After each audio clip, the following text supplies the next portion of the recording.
While doing laundry one evening, I witnessed a dad trying to teach his 6-year-old daughter how to add. He was a fat, bald man. I figured he was jolly despite his t-shirt that pictured a gangster version of Mickey Mouse.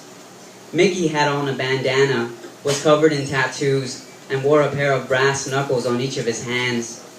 There was a caption underneath Mickey that read in all caps, "Ready for anything." Before starting on the homework, Dad was playful and making his daughter laugh. Then they got down to business. It soon became clear that the little girl struggled with addition. "No, honey, that's incorrect," the dad said repeatedly. Increasingly, Dad became agitated and frustrated. "Are you even listening to me?" he shouted. He raised his voice and pounded on the table as if this method of communication would be more effective. I don't have children, but I know enough about teaching that I knew this dad needed to make the material relevant. For example, I have an uncle who can only add and subtract using beer cans. "Okay, so if I owe you $18, then that's 3 six-packs, he'd say. At the height of the situation, the little girl presented an answer that resulted in Dad smacking her across the back of the head.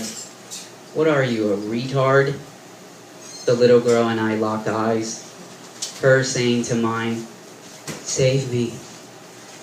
For a moment I thought John Quinones from the TV show What Would You Do was going to appear and chastise me for my inaction.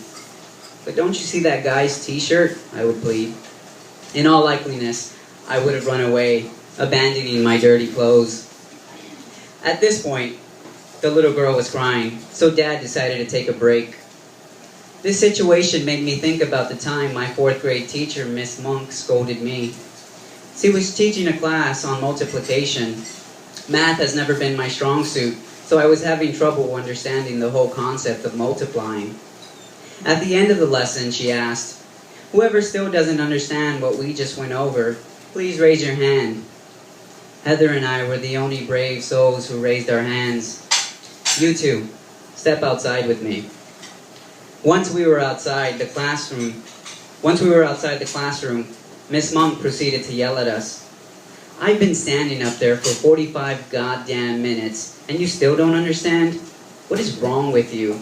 I'll go over it with you both one more time, but if you still don't understand after that, I'm failing you both." This was the same sweet teacher who would put quotes from the film Titanic on the corners of our exams. "If you jump, I jump."